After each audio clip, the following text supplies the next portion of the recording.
स्वाध्याय 7.2 ला आपण सुरुवात करीत आहोत। तर बघा, मागच्या स्वाध्यायामध्ये जसा प्रश्न आलेला होता, दुसरा प्रश्न त्याच धर्तीवर हा प्रश्न आहे। तर या ठिकाणी 4 मध्ये किती मिळवल्यावर 9 आले, तर 5 मिळवल्यावर 9 आले। मग आता 9 मध्ये किती मिळवल्यावर 16 आले, तर 7 मिळवल्यावर 16 आले। बघा, 5 7 म्हणजे विषम संख्या, क्रमाने येणाऱ्या विषम संख्यांचा संच इथं पॅटर्न दिसतोय। मग पुढे 16 मध्ये किती मिळवल्यावर पुढची संख्या येईल, तर 9। 16 मध्ये 9 मिळवले तर 16 अधिक 9 25 होतात। आणि कोणत्या पर्यायात 25 आहे, तर हा पर्यायात नाही, हा पर्यायात नाही, हा पर्यायात आहे, हा पर्यायात आहे। बघा 25, त्यानंतर 25 आलं। आता पुढची संख्या कोणती घेईल मग क्रमाने विषम संख्या, तर 11। तर 11 मध्ये 25 मध्ये 11 मिळवल्यावर तो कोणती संख्या येते, तर 36। 35 येत नाही, म्हणजे हा पर्याय पण कॅन्सल झाला, 36। पुन्हा पुढची नैसर्गिक विषम संख्या आहे 13। 36 मध्ये 13 मिळवल्यावर 49 येणार आहे। म्हणून ह्या रचनेतील पुढील 3 अंक हे राहणार आहेत पर्याय क्रमांक सी मधले, म्हणून पर्याय क्रमांक आहे सी। बघा, पुढील आकृतिबंधाचे निरीक्षण करा व प्रश्नचिन्हाच्या जागी येणारा योग्य संख्या लिहा। आता हे आकृतिबंध आहे, एक थोडंसं ऑब्झर्वेशन केलं ना, तर यांचा गुणाकार करून बघायचा किंवा यांची बेरीज करून बघायची, जे काही तुम्हाला वाटेल ते करून बघायचं। एक थोडक्यात निरीक्षण आलं तर 3 वजा 2 उत्तर आलं 1, 1 गुणिले 4, 1 गुणिले 4 4 आलं। म्हणजे हा एक पॅटर्न। मग हा पॅटर्न बाकीच्या याला पण बसतो की नाही, तो पहिले खात्री करायचा। खात्री केल्याशिवाय तुम्ही त्या उत्तरापर्यंत पोहोचायचं नाही। मी कोणता पॅटर्न घेतला, यांची वजाबाकी आणि आलेल्या उत्तराची यांची गुणाकार, मग तो मधली संख्या येते का, इथं ते बरोबर आलं।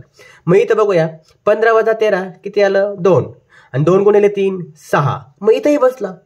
म्हणजे पुढे बघूया, पुढच्या याला पण बसते का, 17 वजा 13 4, 17 वजा 13 4, 4 गुणिले 2 8, अरे इथेही बसला। मग तिन्ही याच्यात तोच पॅटर्न बसला तर निश्चितच चौथ्या याच्यात सुद्धा तोच पॅटर्न असेल, याच्यात काही शंका नाही। 12 वजा 10 उत्तराला 2, 2 गुणिले 2 4, मग 4 पर्याय आहे बी मध्ये, म्हणजे 4 उत्तर प्रश्नचिन्हाच्या ठिकाणी काढता येईल 4। ओके, बघा या ठिकाणी 4 7 11 18 29 या मालिकेतील पुढचे पद आहे।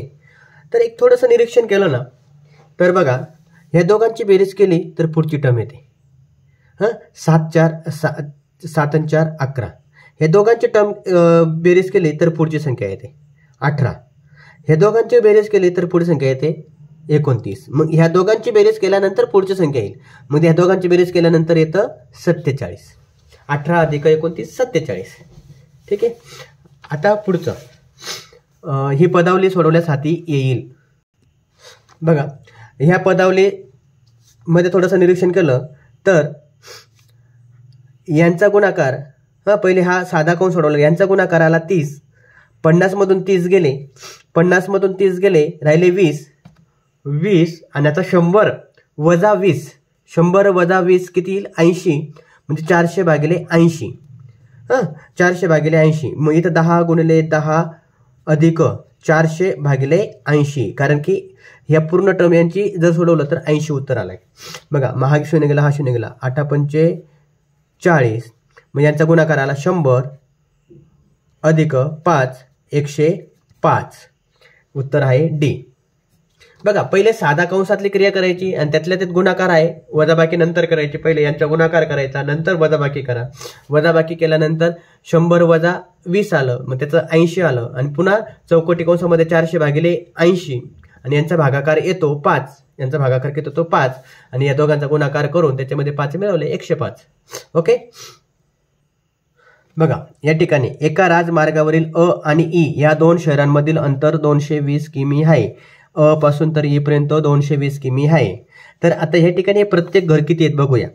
हे जर मोजले तर तुम्हाला 22 घरं दिसतील। 22 घरं म्हणजे मग एक घर कितीचं, मग 220 भागिले 22, 220 भागिले 22 10, एक घर किती किलोमीटरचं असेल, 10 किलोमीटरचं, 10 किलोमीटरचं। आता पुढे काय विचारलं बघा, ब या ठिकाणी हॉटेल आहे, म्हणजे इथं हॉटेल आहे. ड या ठिकाणी दवाखाना आहे. जर ब या ठिकाणी एका वाहनास अपघात झाला तर वैद्यकीय मदत मिळवण्यासाठी जखमी माणसाला किती अंतर न्यावे लागेल. म्हणजे ब पासून तर ड पर्यंत आपल्याला न्यायचंय. मग ब पासून ड पर्यंत किती घरं आहेत? 1 2 3 4 5 6 7 8 9 10 11 12, म्हणजे 12 घरं. मग एका घराचं अंतर किती आहे? 10. मग 12 गुणिले 10 120 किलोमीटर. 120 किलोमीटर अंतर येणार आहे. बघा 12 15 19 24 30 या मालिकेतील पुढील पद आहे. तर एक थोडंसं निरीक्षण केलं तर 12 मध्ये 3 मिळवल्यावर 15 आलं, 15 मध्ये 4 मिळवल्यावर 19 आलं, 19 मध्ये 5 मिळवल्यावर 24 आलं, 24 मध्ये 6 मिळवल्यावर 30 आलं, इथं 3 मिळवलं, इथं 4, इथं 5, इथं 6, मग इथं किती मिळवावं लागतील? 7. कारण की 3 4 5 6 असे क्रमाने मिळवत गेलो म्हणजे 37. 30 मध्ये 7 मिळवले 37. पर्याय क्रमांक आहे सी. तर बघा प्रश्न क्रमांक 7. आग काड्याने बनवलेल्या पुढील त्रिकोणाच्या आकृतिबंधाचं निरीक्षण करा आणि आपल्याला ते उत्तर द्यायचं आहे. बघा एक त्रिकोण बनवण्यासाठी 3 काड्या लागल्या, पण त्याच्यात 2 त्रिकोणासाठी मात्र फक्त 2 काड्या जोडल्या तर 2 त्रिकोणासाठी 5च काड्या लागल्या. त्यानंतर पुन्हा 3 त्रिकोण बनवण्यासाठी मात्र 7च काड्या लागल्या. 9 त्रिकोणासाठी आपला 4 त्रिकोणासाठी 9च काड्या लागल्या. म्हणजे 1 त्रिकोणाला 3, 2 त्रिकोणाला 7, 5, 3 ला 7, 4 ला 9 काड्या लागल्या. वरील आकृतीप्रमाणे आपल्याला दिसतंय. तर 10 त्रिकोण बनवण्यासाठी किती काड्या लागतील? तर बघा या ठिकाणी मी 5 त्रिकोणला प्रत्येकाचे 2-2 वाढत गेलेत, बरोबर. मग 5 त्रिकोण बनवण्यासाठी मला 11 काड्या, 6 ला 13, 7 ला 15, 8 ला 17, 9 ला 19 आणि 10 ला 21. मग 10 त्रिकोणासाठी मला 21 काड्या लागतील. म्हणून पर्याय क्रमांक आहे सी. ओके. बघा प्रश्न क्रमांक 8. 243 गुणिले 3 गुणिले 2चा वर्ग गुणिले 5चा वर्ग गुणिले 0 गुणिले 4 या ठिकाणी सगळे गुणाकाराची क्रिया आहे आणि मध्येच एक 0 आहे. मग गुणाकार काय? शून्याने किती मोठ्या संख्येला गुणलं तर उत्तर मात्र 0च येतं. त्याप्रमाणे याचं उत्तर आहे 0. कारण की बेरीज वजाबाकी कोणतीच क्रिया नाही, 0 गुणाकाराचीच क्रिया आहे, त्यामुळे उत्तर मात्र 0 येईल. ठीक आहे. असं पुढचं आहे. बघा x भागिले 25 बरोबर 196 भागिले x. तर आता मी या ठिकाणी हा x इकडे पाठवतो, हा 25 इकडे पाठवतो, इकडे भागिले इकडे गुणिले होईल.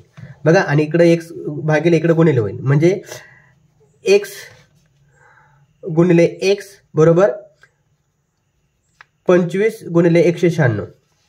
25 गुणिले 196. आता या ठिकाणी मी एक थोडंसं एक निरीक्षणातून म्हणजे 1चा वर्ग होईल, मग इथे 5चा वर्ग, इथं 196चा वर्ग आहे. मग मी त्याला काय करतो, 5 गुणिले 5 अधिक 196 हा 14चा वर्ग आहे. 14 गुणिले 14 म्हणजेच मला 5 गुणिले 14 कंस 5 गुणिले 14 ह्या पद्धतीने लिहिता येईल. म्हणजे x गुणिले x म्हणजे सारखे टर्म आले इथं 5 गुणिले 14, 5 गुणिले 14, बरोबर. मग एका x बरोबर 5 गुणिले 14, 14 5 70, 14 5 70. मग x ची किंमत काय आली तर 70. ह्या पद्धतीने एकदम सोप्या पद्धतीने जे आहे. चला पुढचा आहे. चला शेवटचा प्रश्न. 6a गुणिले 8 बरोबर bc 4 तर abcच्या किमती अनुक्रमणे किती? एक थोडंसं ऑब्झर्वेशन केलं तर इथं 8 आहे, इथं कोणता तरी अंक आहे पण एकक स्थानी 4 आहे. मग a अनुक्रमणे काढायचे म्हणून आपण a ची किंमत जर समजा या ठिकाणी 3 ठेवली, मग 3 ठेवली 8 त्रिक 24 म्हणजे एकक स्थानी 4 येईल.